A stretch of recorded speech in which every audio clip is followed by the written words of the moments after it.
Hello, welcome to Polyglot Progress. My name is Abigail, and this is going to be my first diary entry for the language of German. I think I'm going to try and make most of my diary entries a mix of English and my target language, or just my target language. But for my first diary entry, I just wanted to do this in English and tell you kind of what I've been doing, what my plan is, and the resources I've been using. I started learning German in October, and I kind of wanted to be able to have a slight conversation when I was at the Polyglot conference. That didn't really work out. After the Polyglot conference, I got a new resource, and I used that really heavily in November. I made it my goal to do a little bit of studying German every day and consume 10 hours of German music or TV or just some sort of media over the course of the month. I did that. It was really helpful. I got pretty far with the books and websites I was using, and I was watching children's television, so it was all stuff that I could either understand or I would not know one word in the sentence and I'd be able to get it during context. So overall, that actually helped a lot with developing my ear for the language. Then came Thanksgiving and Christmas, and I kind of fell out with German. I just did not have time to be doing it. And then when I went to go pick it up in January, my focus became a poem that I'm learning for a school competition. I should say now that I am learning this on my own. My school does not offer German, so I am doing it as an independent study at my school, so I am getting credit for it through there. What I'm doing in regards to school is I'm going to a statewide poetry competition for languages, and I'm going to be reading a poem in German that I am working on with a native speaker. So with January and February, my life's been a little bit hectic with college applications, so I haven't been doing a ton of German, and when I have, it's been working on memorizing this poem. And I don't think that this is a bad thing because it has been a nice step backwards to then just work on my pronunciation. But then in the month of March, I'd like to get through one of the resources I'm using, step up my German studying a bit,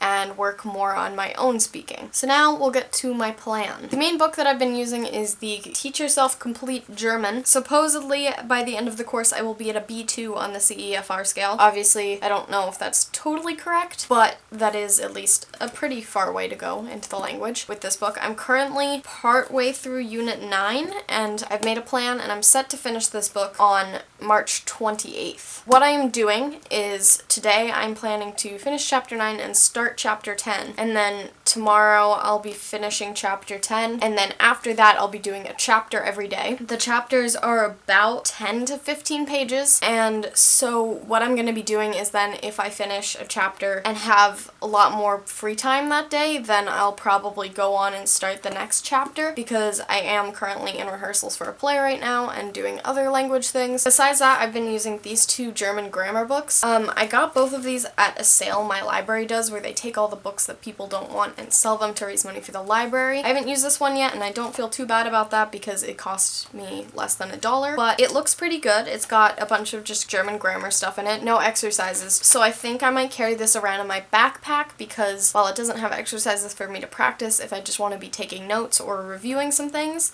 I feel like this will be fine and it doesn't weigh that much. And then this one has been the German grammar book that I've been using actually a lot. This one has a variety of grammar things like verb tenses, things with prepositions, things with gender, adjectives, adverbs, numbers, dates, time. And this book has info on the section, and then it also has activities and things like fill in the blanks or like rewrite the following sentences in future tense, and it teaches you a lot of words and verbs as you go along as well. So I've been enjoying this. I haven't been going through this in order. I've been kind of flipping to sections. Like recently I've been doing stuff in the past tense that hasn't come up in any other thing that I'm learning, but I wanted to know how to do it. The main reason that I wanted to know how to do it is that I've been keeping this journal. I've actually only put one entry in it, but I'm planning to use this for all the languages that I'm learning to practice my writing. And so this was my German one recently. Besides that, I've been taking notes in this book. It's just a composition book. I have my notes are in the front, and then in the back I really sloppily do the activities from the Teach Yourself book. Non-book wise, I've been using Duolingo a little bit. I'm about a third of the way through the tree, I think. I'm on locations, if that helps. I've also used Pimsleur a bit recently. I didn't use it before, so I'm only on lesson 7 now, and so most of it's stuff that I've already done. Here and there's like 1 or 2 words that I haven't learned, so it's good to learn those as I speak about stuff that I do know. Plus, it's really helped with just solidifying things in my head and helping me with being able to speak fairly quickly. So, and then the last thing is I've been using Matt as a tutor. He's been helping me with my poem when I haven't been seeing the native. He's been helping explain things to me that I don't totally get or just doing like short conversations with me to help me practice my speaking, that kind of stuff. So that's how things have been going. This has been my German diary entry for March 14th, 2016. Bye. Bye.